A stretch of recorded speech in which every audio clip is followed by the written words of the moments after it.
there will be no gathering for the January 8 statement as the country battles the second wave of COVID-19. ANC President Cyril Ramaphosa will deliver the annual January 8 statement virtually this time around. The party speculation is rife that they are likely to postpone the regional and provincial elective conferences that are scheduled for this year. The possible postponement of the conference is likely to be dominating part of the discussions and the meeting today, starting with the preparations for the January 8 statement. Joining us now to talk about what is likely to come up of the January 8 address by the President, we speak to political analyst Professor Barry Hanyane. He joins us all the way from Potchefstroom. Prof, a very good morning to you. I can't imagine anything uppermost in mind with this NEC meeting that is starting. The Coronavirus Command Council also meets today, by the way, Professor, and it's a meeting that was scheduled, in my understanding, for next week sometime, but it's had to be moved up. That raises concern. Surely the pandemic, the coronavirus pandemic, is uppermost in the minds of those NEC officials. Good morning to you. Good morning to your viewers. You are absolutely right. For the mere fact that for the first time in the history of the event itself, technology will become the platform through which the delivery of the much anticipated speech will have to take place, tells us a lot. What I'm thinking is that the reflection needs to go back as far as the 27th of March 2020 to reflect on what I would call the scorecard thus far of the response by government, which, by the way, is led by the ANC to the pandemic. There is no way in which the historical context will be left out of the speech. And in order to somewhat justify the kind of response, whether it's termed as draconian in nature or somewhat of a perfect response from a given health standards, some kind of a reflection is needed. And of course, one would anticipate that the ANC would like to defend its position despite the criticism that has been labeled against some of the ministers as part of the broader response to COVID-19. Yeah, Prof, let's perhaps put to bed, if we can, the speculation around whether or not we are going to see a much harder lockdown. We're currently on level 3, or are we going to see a tightening of measures within the level 3 of the lockdown? I would suspect a tightening of measures. The economy is not doing well. We can't shy away from that. The unemployment bloodbath is still with us. The much promised investments from your foreign direct investors has not been forthcoming as anticipated.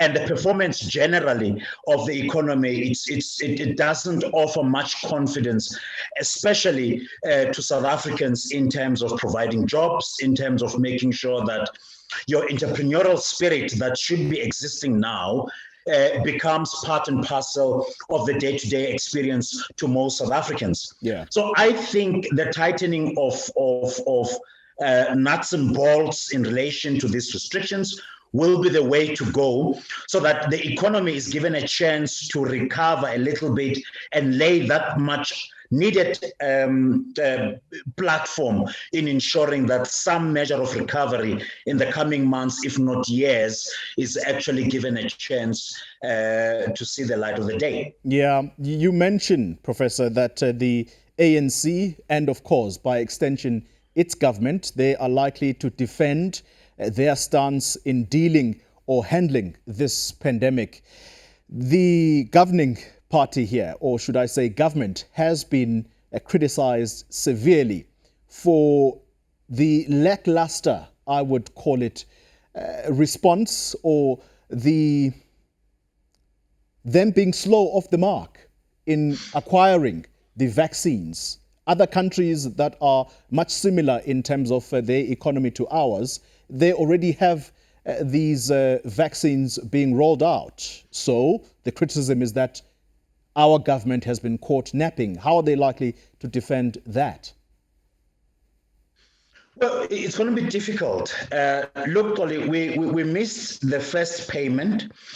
We're still having the lingering issues around COVID-19 corruption cases or references thereof. All this somewhat complicates the response to COVID-19 in relation, of course, to your question as to whether the level of preparedness in terms of acquiring and distributing vaccines is concerned. It's not going to be an easy feat for the mere fact that some European countries are also in the same position as ours that are more advanced tells us that the sophistication around the issue of vaccine implementation strategy in particular, it's going to be cumbersome. Already we know that the major opposition party in the National Assembly in Parliament, the Democratic Alliance, has called for an urgent discussion on this issue to demonstrate the priority that must be attached to this. Whether the Speaker, Meta Ndimudise, will respond or not, we will have to wait and see on that front. But I think what is important now is to scrutinize the strategy all en masse, not waiting for Parliament to respond, not waiting for politicians. Those who are in the fraternity of science, especially health science, must assist us, and of course, policymakers and influencers in relation to making sure that some kind of a clear strategy is put in place to afford greater access to all South Africans. Yeah, the economy. Professor, I imagine that it's going to also be uppermost in mind, in particular the recovery plan that was announced by the president. But I think also coupled with that is going to be this issue of monies that have to be made available to acquire these vaccines. The explanation by the health minister, Dr. Zweli Mkhize, about why the hesitance in putting forward some deposits at the very early stages, that didn't wash with many of these scientists, some of them I should say, and they're simply pointing to government being lackluster. Talk to us about the money aspect, Professor, because government has this 500 billion. You also have the fund, the Solidarity Fund that has been collecting money as well. Why is the excuse around money being used? Well, one would not be surprised by this. I'm of the view that some kind of perhaps unnecessary cautionary response by government trying to be frugal when it comes to government expenditure. Things are not looking good when it comes to government expenditure, that we know. For the mere fact that the problem of the wage bill has not been resolved to date speaks to issues of government expenditure not being managed well and all other related issues. So I wouldn't be surprised that you have a government that wants to do things, but on the other hand, wants to adopt a more cautious approach when it comes to issues of spending. It's even made worse by the fact that you also are dealing with issues of corruption that has resulted in wastage of public resources and all forms of expenditures that are unlawful. All of this compounds the problem of mobilizing resources and being able to prioritize the issue of COVID. I mean, if you look at how we respond to the need to rescue state-owned enterprises, if of course it is a need in the first place, such an issue should then come to bear in terms of competing with the issue of mobilizing resources for COVID-19. So it's not going to be an easy walk in the park. Due consideration on priorities, and of course, the total health infrastructure needs attention as well. It's not only about COVID-19. So the balancing act obviously must come to the fore. Yeah. Professor Barry Hanyane.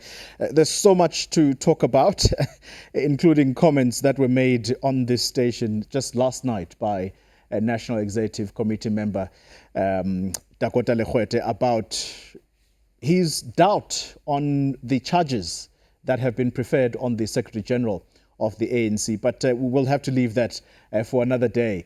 Let's leave it there. Time is against us. Professor Barry Hanyane talking to us from Potchefstroom there.